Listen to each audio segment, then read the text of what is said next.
A person wanted by police was caught by our news camera.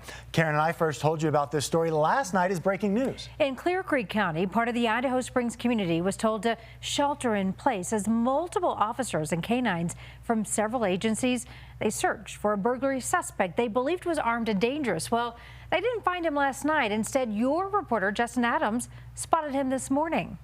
Yo, hey, put the camera on him. Yo, hey, Mary, you see this person right here? Is this him? While media was on scene, the suspect came down Highway 103 and walked right past news cameras.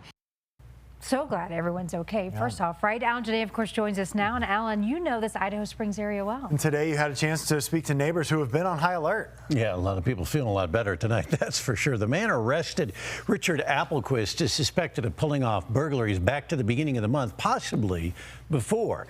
Many homeowners have cameras to watch out for wildlife and maybe trespassers in that area.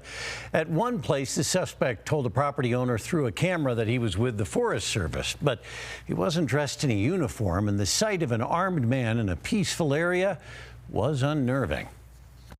There he was, on camera, seemingly at ease on people's property, pulling out a gun.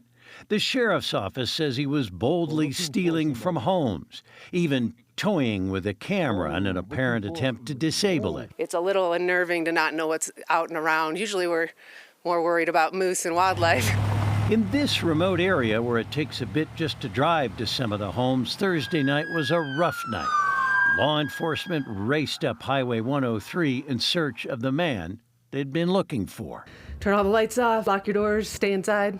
It's pretty scary. I closed all the blinds, I double locked all the doors. Lauren Guzman, like a lot of people, got very shaken up. Just full of drama that you'd think you'd only find in a big city. You just kind of don't know if you should be in fear for your life or not. The sheriff's office says they spotted the SUV matching the one driven by the man they were after, chased it, and the driver crashed, then kicked out the windshield to escape. That began a night of nervousness. I looked for my gun, and I didn't know where my gun was, so then I didn't have a gun. The sheriff's office says the man had picked an odd area. 32-year-old Richard Applequist was last known to be in Denver. He has a record of arrests in Colorado and Minnesota. I don't think we believe that he was living up in the woods, but he has been around. Hi, you are currently being recorded. But they believe he's been trespassing and burglarizing for weeks. Where the suspect went in the hours the sheriff's office was looking for him is part of the story not yet known. But in the morning, there he was, walking into town. If you're a wanted, convicted felon and you know that law enforcement is looking for you to just boldly in broad daylight come walking into town is a little off. Yo, hey, put the camera on him. An alert CBS Colorado crew made the first call. Yeah, that was great. Shout out. That was awesome. And all that worry has now become a little easier to bear.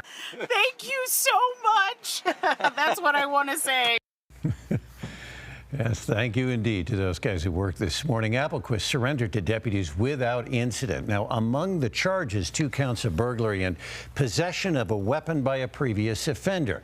We found that he was convicted for aggravated robbery in the Minneapolis area back in 2016. That is a felony, meaning he is not allowed to possess a gun. And of course, we'll continue to follow what happens with this case. And another shout out for Justin Adams and his photographer LD out there this morning. Yeah, they did the right thing by Thanks, calling Alan. and getting the sheriff's department there. Thanks, Alan.